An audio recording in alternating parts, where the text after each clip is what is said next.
உலக மக்கள் எல்லோருக்கும் வணக்கம். சிவம் ஜோதிடம் வாயிலாக நான் உங்கள் ஜி கோபால் பேசுகிறேன். இன்னைக்கு பேசக்கூடிய பலன் என்ன அப்படின்னா, இப்ப குரு பயிற்சி ஜூன் மாசம் 2ஆம் தேதி நடக்குது இல்லைங்களா? அந்த குரு பயிற்சியின் விளைவாக அதிவிரைவில் கோடீஸ்வரனாகும் 3 ராசிக்காரங்கள், அவங்களை பத்தி தான் இப்ப பேச போறோம். இந்த 3 ராசியில முதல் ராசி விருச்சக ராசிக்காரங்க. இந்த விருச்சக ராசிக்காரங்களுக்கு குருவனுடைய நேரடி பார்வை, 5ஆம் பார்வை விருச்சக ராசியிலேயே விழுகுது. அப்ப அந்த விருச்சக ராசியில குருடைய பார்வை விழும்போது கண்டிப்பாக அந்த விருச்சக ராசிக்காரங்கள் ஒரு தெளிவடைஞ்சிடுறாங்க. ஏதாவது ஒண்ணு சாதிக்கணும் அப்படிங்கிற தெம்பு வரும். அது போக நாம நல்ல நிலைமைக்கு வந்துருவோம் அப்படிங்கிற ஒரு தைரியம் வரும். ஏன் சொல்றேன் அப்படின்னா, இதற்கு முன்னாண்ட கிட்டத்தட்ட 5 வருட காலங்கள் ஆகப்பட்டது அந்த விருச்சக ராசிக்காரர்களால வாழ்க்கையில முன்னுக்கு வரவே முடியல. சனியும் சரியில்லை, ராகுவும் சரியில்லை, குருவும் சரியில்லை.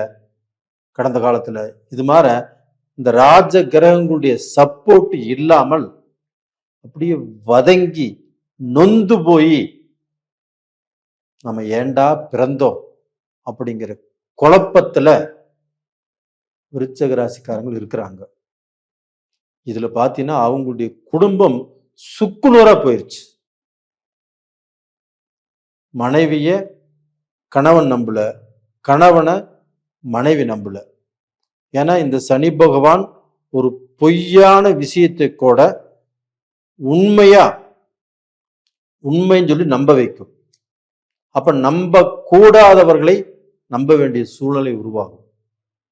நம்ப வேண்டியவர்களை நம்ப முடியாமல் போகும். அப்படித்தான் நீங்க நிறைய பேர்த்த நம்பாமல் அதனால் நிறைய லாஸ் ஆகி நிறைய கஷ்டத்துக்கு வந்து ஒரு குழப்பத்தில் இருக்கிறீங்க. அப்படிப்பட்ட உங்களுக்கு இந்த அதிர்ஷ்டம் இப்ப இந்த குரு பார்க்குதுன்னா இது உங்களுக்கு உண்மையாலுமே அதிர்ஷ்டம்தான். அப்போ இந்த பீரியட்ல உங்க செவ்வாயும் உங்களுடைய ராசியவே பார்த்துட்டு இருக்கிறாங்க. இப்ப மேசத்துல இருக்கிறாங்க செவ்வாய், அந்த செவ்வாயும் உங்க ராசியவே பார்த்துட்டு இருக்கிறாங்க. அப்போ அந்த குரு செவ்வாயை பார்க்கறதுனால குரு மங்கள யோகம் உங்களுடைய ராசியையும் பார்க்குது. அதே ராசியில வந்து பாத்தீங்கன்னா சந்திர பகவான் நீச்சமே இருக்கிறாங்க. அந்த நீச்சமான சந்திரனை அந்த குரு பகவான் பார்க்கறதுனால குருச்சந்திர யோகம். இது மாதிரி இத்தனை யோகமும் உங்களுக்கு கிடைக்கிறது. இதனால நீங்கள் எவ்வளவு பெரிய பாதாளத்துல இருந்தாலும் அதிலிருந்து மீண்டு வரக்கூடிய காலம் வந்தாச்சு. விருச்சிக ராசிக்காரங்களே, உண்மை, இது மிகவும் உண்மை. இது நான் சொல்றது எல்லாமே உங்களுக்கு கண்டிப்பா நடக்கும். உங்க வாழ்க்கையில அப்பா சாமி போதுண்டா நான் பட்ட கஷ்டம் அப்படின்னு நீங்க நல்ல நிலைமைக்கு வந்துட்டு இது மாதிரி பெருமூச்சுடுவீங்க. இது கண்டிப்பாக நடக்கும். இதுக்கு அடுத்தபடியாக மகர ராசி. மகர ராசிக்கு வந்து பாத்தீங்கன்னா 7ஆம் பார்வையாக குரு பகவான் பார்க்கிறாங்க மகர ராசியில.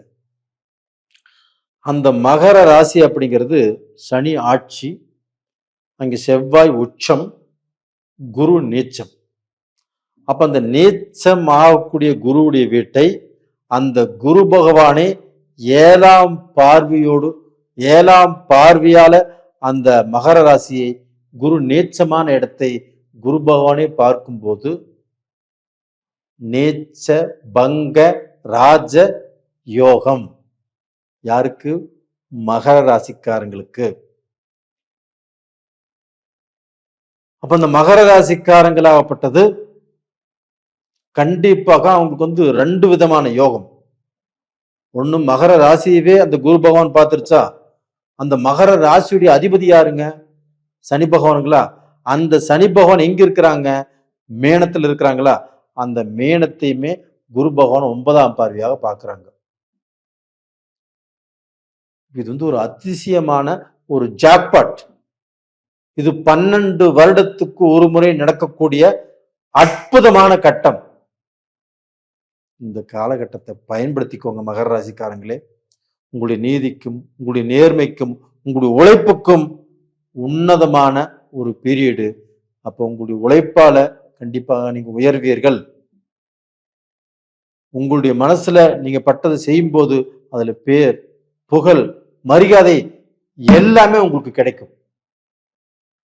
அப்போ உங்க குடும்பத்திலும் ஒரு நிம்மதி, ஒரு சந்தோஷம்.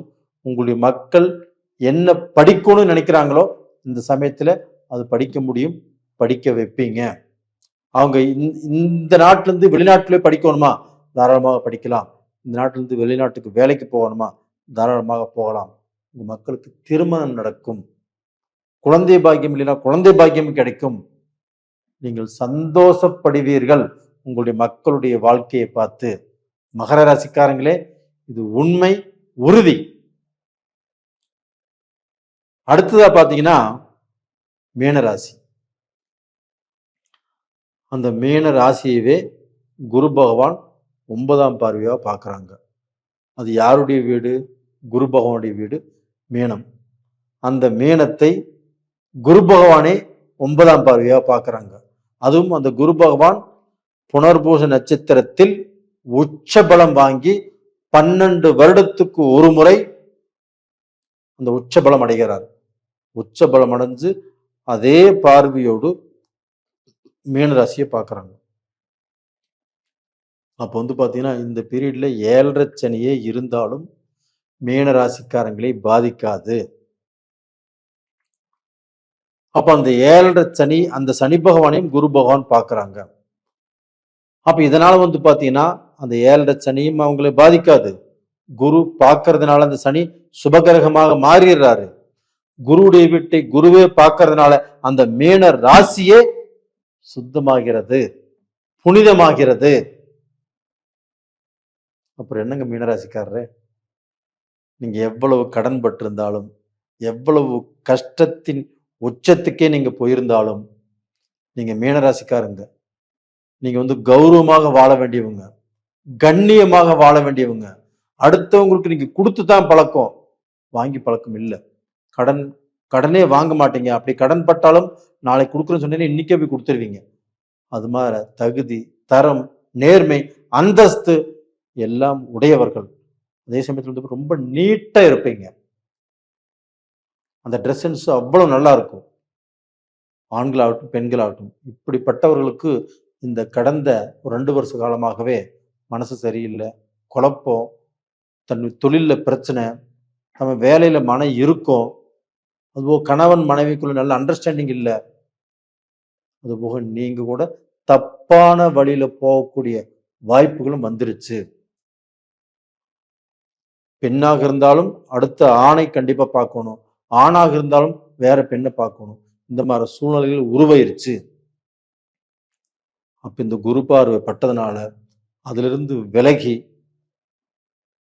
உங்களுடைய குடும்பம், என்னுடைய மக்கள் அப்படின்னு வந்து பாத்தீங்கன்னா நீங்க 2 பேரும் சேர்ந்து மனம் ஒத்து போய் நல்ல வாழ்க்கை வாழக்கூடிய காலகட்டம் வந்தாச்சு.